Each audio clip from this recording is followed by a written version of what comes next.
RCR, la red que comunica y une al Perú.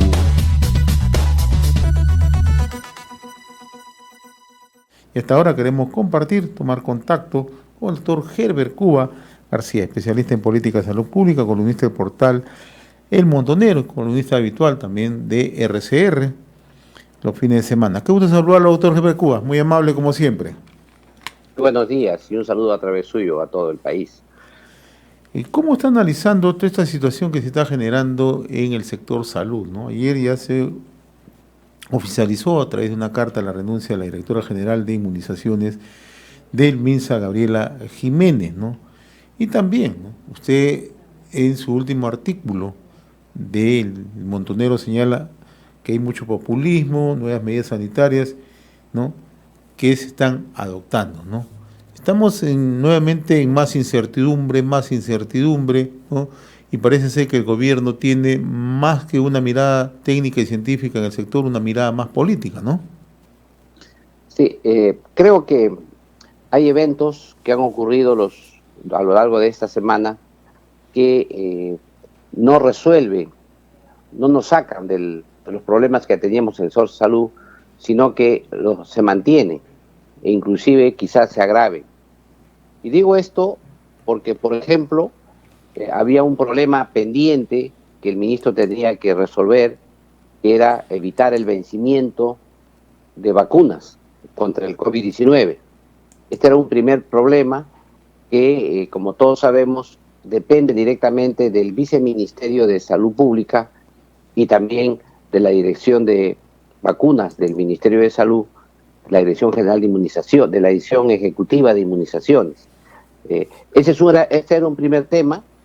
Curiosamente, en la carta de renuncia que ha presentado la directora ejecutiva de inmunizaciones no señala nada al respecto. Solamente se refiere a temas administrativos internos, como falta de apoyo, el tema de la falta de las brigadas, la intromisión de otras direcciones en las decisiones de vacunación, la falta de reuniones que hay de coordinación y una serie de aspectos que son netamente de gestión, pero no nos dice el impacto y el resultado. Este es un primer tema entonces. No sabemos qué hereda la directora ejecutiva y qué hereda el viceministro de Salud en relación al vencimiento de vacunas. Otro aspecto que también está pendiente es el tema de la baja cobertura de vacunación en las comunidades nativas originarias, altoandinas, comunidades dispersas, que ahí se requieren brigadas. Y aquí hay que unir con la carta de renuncia de la exdirectora ejecutiva, que señala que se requieren 6.000 brigadas y solamente tienen como 2.000 y pico de brigadas. Entonces señala que eso es insuficiente para lograr vacunar a la población restante. El tercer aspecto que falta es la vacunación infantil. Hay que tomar en cuenta que la próxima semana ya se inician las clases escolares y ahí la vacunación no llega todavía al 40% en la vacunación en la población infantil programada en primera dosis. Todavía falta la segunda dosis. Ahí hay una falencia que no va con los tiempos del inicio del año escolar. Y ese va a ser un problema bastante serio, doctor Herbert Cuba, porque los padres de familia, se lo digo, yo he tenido oportunidad de conversar con algunos de ellos en otros puntos del país, van a mostrar resistencia si es que no se cumplen con las metas de vacunación previstas. O sea, eso va a ser un problema bastante serio. Por eso que mi pregunta inicial está orientada a eso, ¿no? El gobierno le está dando más una mirada política, porque seguramente si eso ocurre, le va a dar una respuesta política, más no es una respuesta que tiene que ver con el aspecto de la vacunación, el aspecto científico, de la necesidad de avanzar con el tema, ¿no? Entonces, parece ser que eso va a ser un menudo problema para el gobierno, ¿no?, y para el país, ¿no? Ahí falta que la coordinación con el Ministerio de Educación y el Ministerio de Salud, y claro, serio problema para el ministro, porque como todos recordamos, el viceministro de Salud Pública, que tiene a cargo la vacunación, junto con la directora ejecutiva de la vacunación, han renunciado. Entonces aquí se pone el problema. ¿Cómo va a ser con los nuevos, quiénes van a ser sus nuevos cuadros?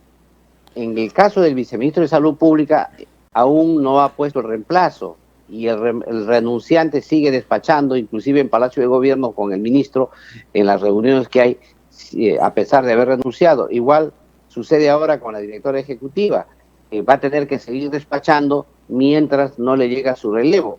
Sin embargo, aquí la situación se complica porque ya hay responsabilidades, tanto en el caso del vencimiento, tanto como el caso de la baja cobertura de vacunación para los niños y el inicio escolar, ya comienzan a generar responsabilidades. Pero hay otro tema adicional a esto.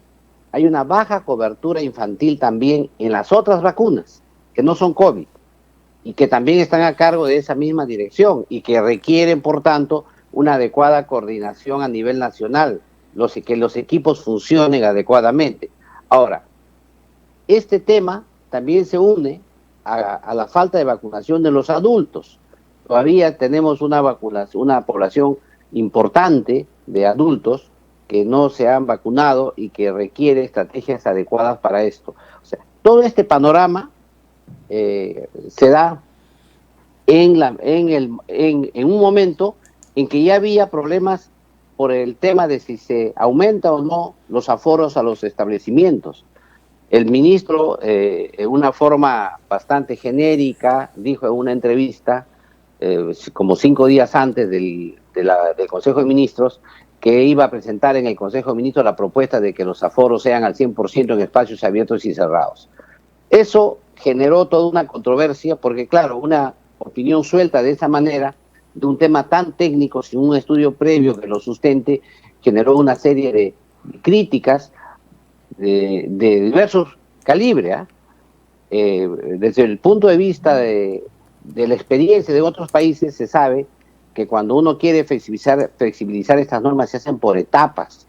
De un modo para ir viendo, como se dice, se hace y se corrige. Se hace y se corrige porque son temas de comportamiento humano. Y en este tema, parece ser que en el Consejo de Ministros no le dieron al presidente, al ministro, no le dieron la opción de que, o no les convenció el sustento que hizo el ministro, parece ser eso, y le han diferido la presentación de esto para el día viernes, pero ayer ha pasado el día viernes y aún no tenemos esa información. O sea, por otro lado, quien sustentó en la conferencia de prensa luego del Consejo de Ministros fue el ministro Roberto Sánchez, que fue el que se sustentó por qué había que diferir el estudio científico y técnico, etcétera, y no el ministro de Salud como corresponde. Entonces aquí se genera un problema.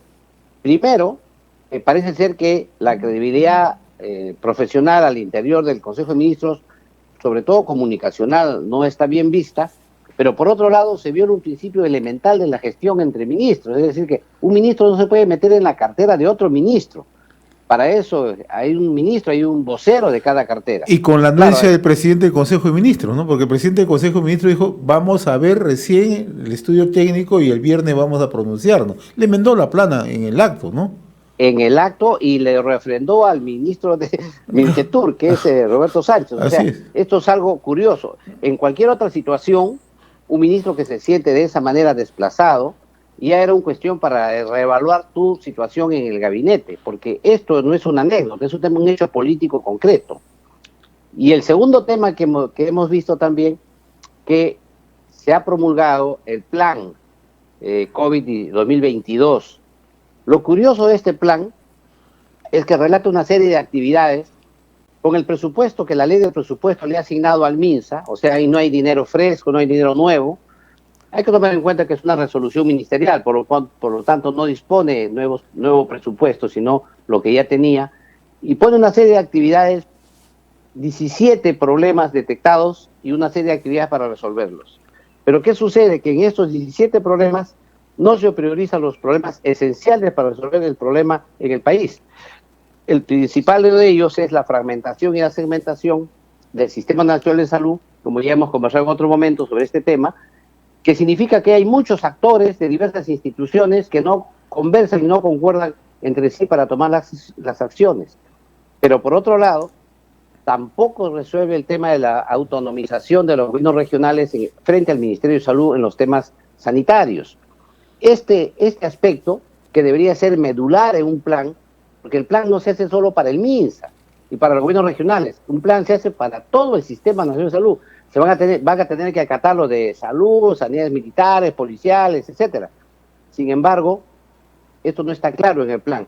Y por otro lado, ahí crean, lo que es la anécdota que yo señalo ahí, que a veces crean lo que se llama el sello de seguridad para los establecimientos comerciales. Y ahí se indica que tiene que ahí señalar en este sello qué aforo le ha autorizado la autoridad. Es decir, 80%, 60%, 90%, etcétera. Y con lo cual contradicen totalmente lo que dice el ministro, que va a ampliar el aforo al 100%. Si amplías el aforo al 100%, ya no tiene sentido de colocar la palabra aforo en este sello de seguridad. Además, este sello de seguridad a estas alturas ya es desfasado. Eso estaba bien cuando al inicio de la pandemia o en la segunda ola, ¿no? Pero ya ahora, cuando tú tienes un proceso donde ya tienes el contagio comunitario, lo que tú requieres más bien es que estos establecimientos cumplan las normas de seguridad adecuadamente, pero que tenga el sello de calidad no significa que después que le pones el sello no la incumpla. O sea, esto no es algo que ayude mucho. Pero bueno, está bien, ya lo plantearon, ojalá que lo hagan, porque ahora va a ser el problema, pongan pues el sello de seguridad al 75% de los comercios que son informales. Pero bueno, eso va a ser un trabajo arduo, con muy poco impacto. Pero, de todos modos, esta es una contradicción con la propuesta del propio ministro. O sea, él firma algo que lo contradice a sí mismo, porque lo ha promulgado con una resolución ministerial. En consecuencia, yo creo que hay que seguir esperando. Me imagino que en las próximas horas o días el ministro dará a conocer sus nuevas medidas en relación al aforo y a la flexibilización que ha propuesto para luchar contra el COVID, ¿no? ¿Cómo mira usted ya el desempeño en sí del ministro Condori, ¿no? Porque el ministro Condori busca más que tener un efecto mediático que estar trabajando directamente para el sector, ¿no? No tiene, digamos, un liderazgo en el sector, tiene muchos anticuerpos, sabemos, en el mismo sector, ¿no? Y lo que se pretende hacer o se pretendería hacer es desmontar algunas direcciones, algunos puntos claves en el Ministerio de Salud. Pero ¿está en condiciones, está en capacidad de hacer esto? Yo quisiera analizar desde 3 puntos de vista: el tema político, el tema técnico y el tema de gestión.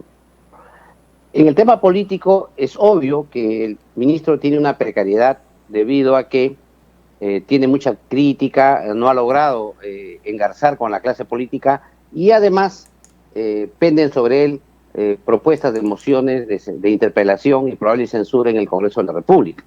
Entonces, esto antes de la presentación que va a ser el día 8 de marzo. Esto le da cierta fragilidad y, por tanto, el ministro lo que tiene que hacer es buscar aliados. Y en ese sentido, intenta viajar a las regiones, conversar con los gobiernos regionales, intenta aliarse con los ministros, con los directores, con los gremios, con los propios congresistas, etcétera, para tratar de buscar aliados para sostenerse políticamente. Pero además basa su influencia, evidentemente, en el propio presidente de la República y aquellos que lo sostuvieron ahí. En el aspecto, del punto de vista técnico, creo que ahí hay un tema de equipos, que él hasta la fecha no ha logrado armar equipos propios. Si bien es cierto, habían equipos en el MINSA, es probable que estos equipos no eran del agrado y la orientación del ministro, pero ya tenía el tiempo suficiente para armar equipos que los reemplacen. Ya tenemos casi 18 días, o creo ya en el cargo, o 20 días, y todavía no ha logrado armar sus equipos técnicos que lo puedan asesorar para tomar las decisiones. Y el tema de gestión se ha visto en esta carta que nos expresa la carta de renuncia de la directora ejecutiva de inmunizaciones, que es como se dice, la niña en los ojos en este periodo de pandemia del Ministerio de Salud, que nos demuestra todos los inconvenientes que tiene la gestión. El agravante de esto es que tiene una serie de presupuestos que tienen que ejecutar, una serie de proyectos que tienen que ejecutar, y parece ser que en los temas de gestión hay una serie de contradicciones que hay al interior.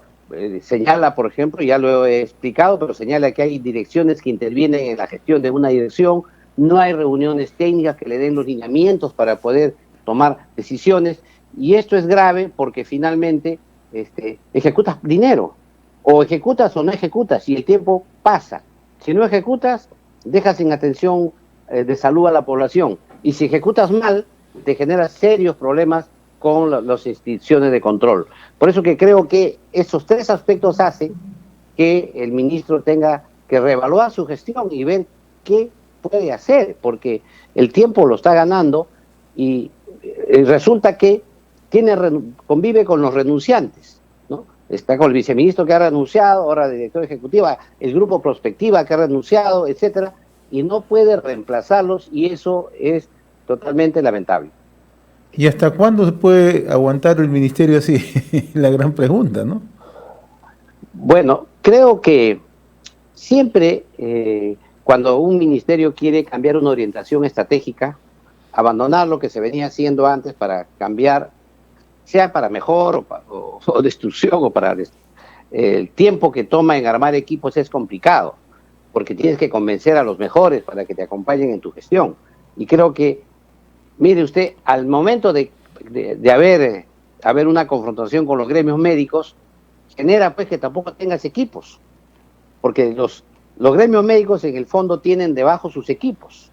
No basta decir estos, como lo ha dicho el Premier, en la cual yo quiero expresar mi desagravio a la profesión médica, porque no puede decir que generaliza. Siempre cuando uno generaliza, es injusto. Y ahí el Premier ha sido injusto con la profesión médica. No puede decir que los médicos dañan a propósito los equipos para luego ir al sector privado. Esa es una expresión que ha agraviado a toda la profesión médica, el Premier, y espero que se retracte y se corrija, porque es una generalización. Debería esto aclararlo, que no ha querido dañar la imagen de todos los médicos del país. Además, en una situación tan compleja, en una situación que vivimos en una pandemia y que han estado en primera fila para poder enfrentar la situación.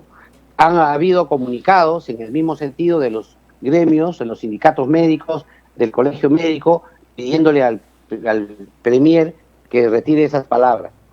Pero además también aquí quiero resaltar un hecho positivo. El día de anoche, en una edición extraordinaria del Peruano, se ha promulgado la ley que por fin autoriza el doble empleo en los médicos especialistas, y además le otorga una amnistía para aquellos que han trabajado en el doble empleo y habían cobrado en 2 lugares. Esto va a permitir de alguna manera mejorar la oferta de servicios actualmente, y además hacer un acto de justicia con aquellos que contribuyeron en la lucha contra la pandemia en el país. Muy bien, doctor Heber Cuba, como siempre yo le agradezco esta comunicación con RCR, Red de Comunicación Regional, y vamos a seguir conversando, ¿no? ¿Cuál va a ser el rumbo, el horizonte del sector en un momento bastante delicado para el país? Estamos en plena pandemia, ¿no? Y estamos a pocos días de reinicio, ¿no?, a clases presenciales y semipresenciales, ¿no?, educación básica regular. Y va a ser uno de los grandes retos que tenga que asumir el gobierno. Como siempre, y se nos ha quedado en el tintero, el día 28 de febrero es el Día Mundial de las Enfermedades Raras y Huérfanas, a quien le damos una solidaridad y un apoyo, y también analizar el desabastecimiento de los medicamentos oncológicos, que ha sido sumamente grave. Eso será la próxima. Con seguridad que sí, con seguridad que sí, sino que tenemos una agenda así cada día más rápida, más confusa, ¿no? Y tenemos que abordarla como parte del trabajo periodístico. Le agradezco la gentileza, doctor Heber Cuba García. Muy amable como siempre. Un abrazo. RCR, la red que comunica y une al Perú.